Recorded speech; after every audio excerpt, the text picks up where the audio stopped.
Ebirime omulimu ogwo soya, kasooli, lumonde, kabeji, ensujju, watermelon, ennyaanya, obutiko, ebijanjaalo n'ebirime ebirala bingi. Ebintu bino byonna bakuwa amagezi ku byo okossaako n'okubikufunira. Okumanya ebisinga osobola okubirako aba Farm Business Uganda ku 0753 19 95 12 oba 0761 48 0004. Osobola n'obafunira ku WhatsApp ku 0752 83 84 Farm Business Uganda, Farmer to Farmer, mulimi ku mulimi.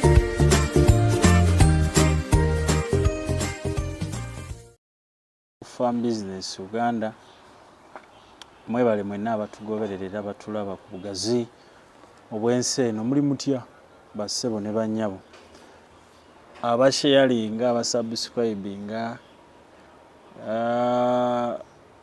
bale tusubscribinge tulikinge era tusharinge ate era twaniriza abantu abasobola okubanga mutuwa ku mirimu ensukuseze ebitooke endokweze mwanyi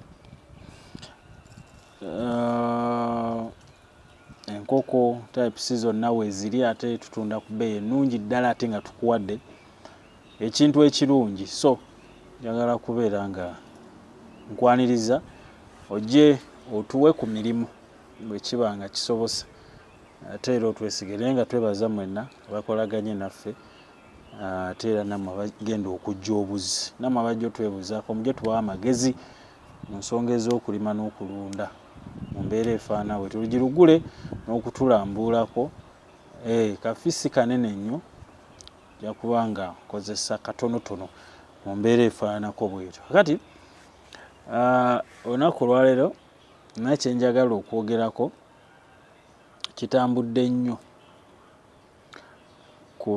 kubamu ku balunzi comments ogenda oziraba nga abantu tebakkiriza.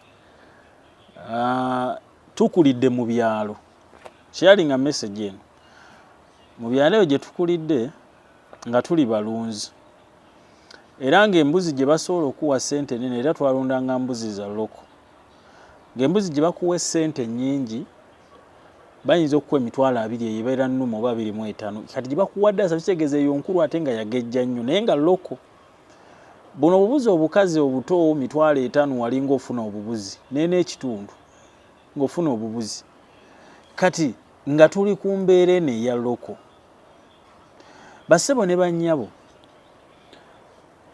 bwe tugenda mu maaso nanti kino omuzungu ne tubanga ssaawa zino nti bw'oba olunda enkoko eya loko banga tugeze bakubulaga nti ekya loko tekikula mangu naye ng'ekya loko kikula mangu singa oba okiriisizza oba n'okiriisa ebyo byetaagisa oli kubanga okitegeera. Kakati bwe twamalirizanga ng'embuzi eyo gitunda olusika tugeze enkazi n'ogitunda emitwalo 10 15 kati ng'ero gye bayita ey'olulyo eba ezaala 2 oba 4. Kakati bwe twamalirizanga tufunyeyo ebika by'embuzi ebitambula obulungi nga Savana ne Boa. Bassebo ne bannyabo bali ababeera mu comments z'abantu oba n'oli ajja naganze sola gula mbuzi miliyoni. Mu bisolo bino ng'embuzi tetutunda kilo, tutunda lulyo. Nkiddemu embuzi ne bakugamba miliyoni 2 gwe tojja ziraba kubanga walokingiramu kiri eky'omukyalo kubanga alokingiramu kiri nti wakulira mu kyalo. Mu mbuzi tetutunda kilo, tutunda lulyo.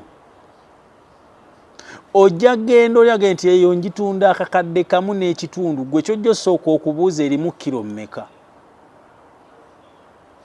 Mu mbuzi tutunda lulyo nti lukula supiidi era wano we tukibalira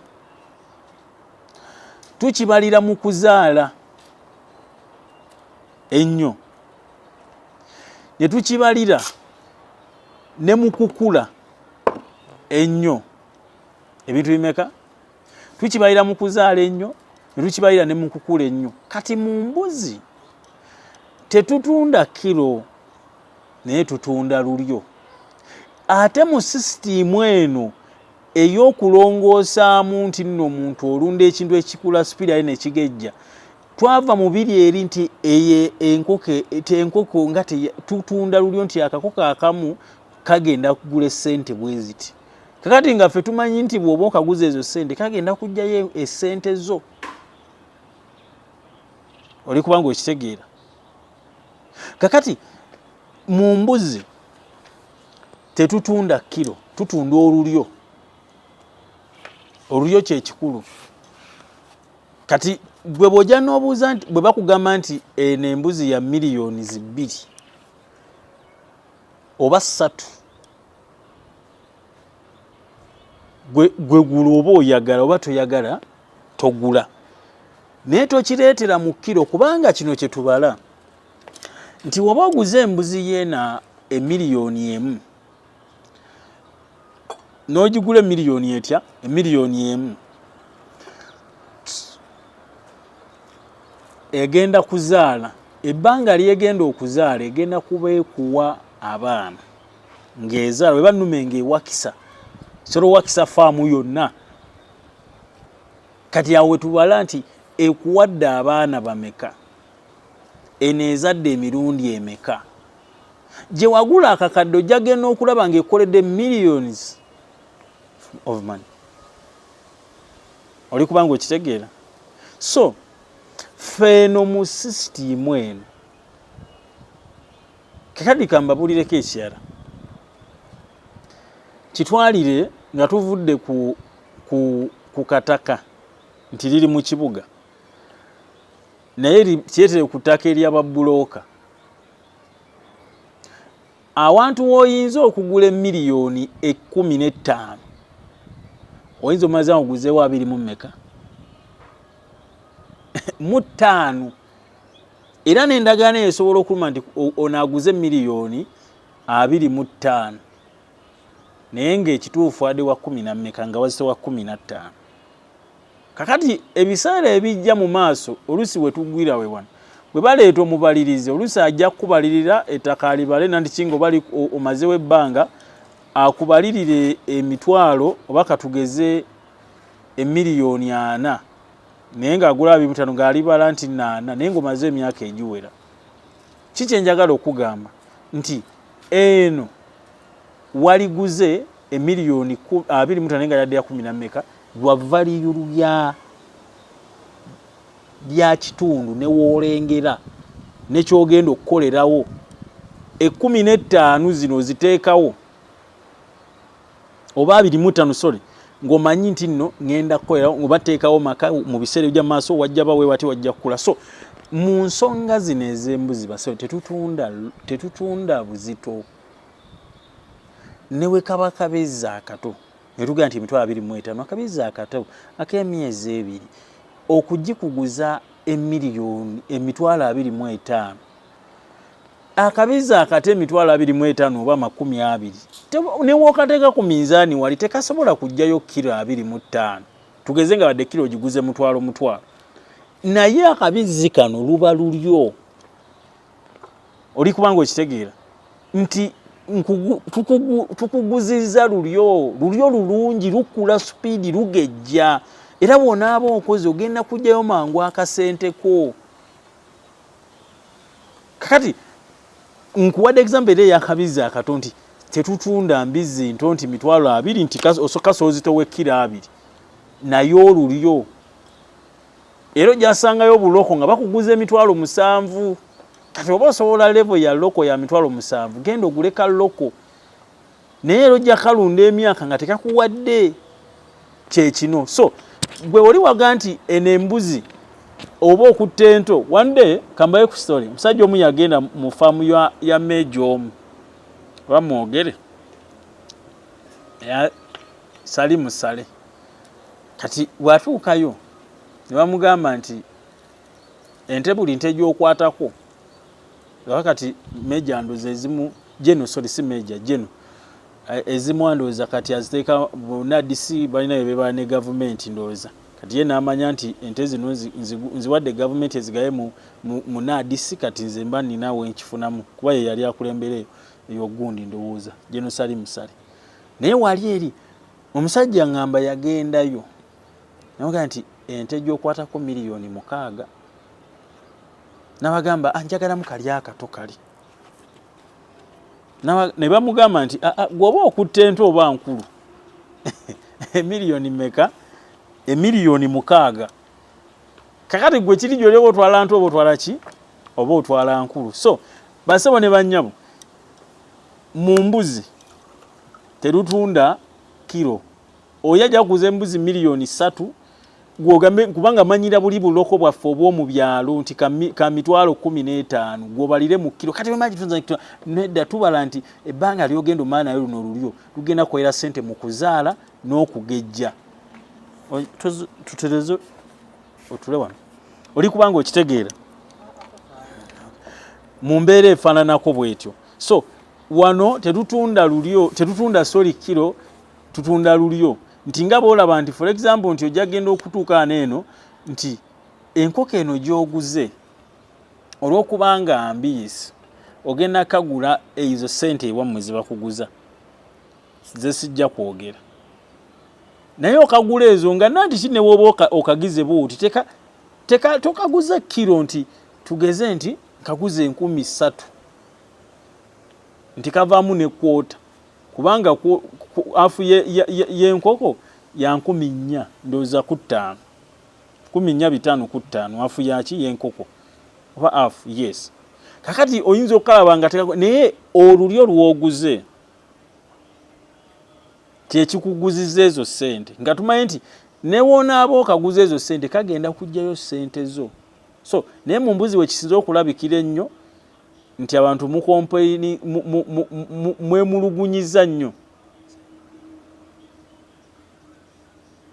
eri mu kilomeka eyo kati njigule miliyoni 3 njija mu mmeka bweba nnume eba egenda wakisa faamu oba ng'ofuna ensolo bweba nkazi egenda kuzaala faamu ogirabe oba kuguziza 5 wano tetulitunda mu kilo tuli kutunda lulyo lwa nsolo eyo wali tetukomaawo kyalingirako omuntu message omugambe nti essaawa zino ebintu byolina olunda zembuzi naye batugambye embuzi tebatunda lulyo so tebatunda kilo batunda lulyo lulungi kuba lukula speed ate lugejja kaloko komaze nako omwaka osolunda kaloko omwaka mulamba nga tekasobola kuwa katugeze wadde kilo 3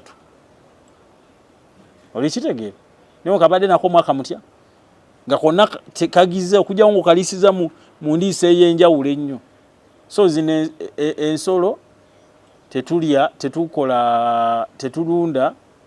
tutunda buzito naye tutunda lulyo lulungi naawe bazitundira batunda lulyo lulungi olukula olwangu lw'okumaketinga buloko buno oluusi abatera obukima sijja boogerako so katukome waneeno mukama batukuumire Farm Business Uganda ekitongole ky'abalimi n'abalunzi bano bawa abalimi n'abalunzi amagezi agabayamba okwekulankulanya n'okwennyumiriza mu bye bakola gwe omulunzi ow'enkoko omuli eza broilers, croilers, saso, layers ne loko jangu ofuna amagezi ku ngeri ey'ozirabiriramu olyoke ofune amagoba ate bwe kituuka ku byennyanja basima ebidiba n'okusomesa ku nnunda ennungi ey'ebyennyanja omuli empuuta, emali, engege ate tebakoma okwo bakuyigiriza n'okutabula emmere y'ebyennyanja okusinzira ku stage ze biba biriko omulunzi ow'ente embuzi endiga obumyu nawe batuukirira ofuna amagezi aba Farm Business Uganda bakowola naawe alunda embizzi okubeetanira anti bakufunira breed z'embizzi ennungi ezikula amangu omuli Landrace, Large White, Hampshire kuteeka ne Cambrough gw'omulimi n'omulunzi lekera kwemulugunya beekwate tojja kwejjusa bakufunira ensigo kw'oteeka n'okusomesa ku nnima y'omulembe ekwatagana n'ebibala omuli emicungwa emiyembe, amapaapaali, obutunda n'ebirala bingi. Gwe omulimi wa vanilla naawe teweegayaalirira anti aba Farm Business Uganda webali okuyamba. Gwe omulimi w'ebitooke naawe jangu obeebuuzeeko ku butya bw'osimba ebitooke ne bitakuwa kiwuka ate ne bibala bulungi. Funa amagezi ku kika ky'emiti egikula amangu egigumira embeera y'obudde omuli emisizi, peyini, kalitunsi, emivule n'ebika by'emiti ebirala bingi. Aba Farm Business Uganda bakuyambako okufuna ebigimusa ebirungi eby'omulembe okuli eby'omu ttaka n'okufuuyira n'amadagala ag'enjawulo agayamba ebirime byo okukula obulungi nga tebirumbibwa biwuka. Ebirime omuli muwogo, soya, kasooli, lumonde, kabeji, ensujju, watermelon, ennyaanya, obutiko, ebijanjaalo n'ebirime ebirala bingi. Ebintu bino byonna bakuwa amagezi ku byo okossaako n'okubikufunira. Okumanya ebisinga osobola okubirako aba Farm Business Uganda ku 0753 19 95 12 oba 0761 48 0004. Osobola n'obafunira ku WhatsApp ku 0752 83 84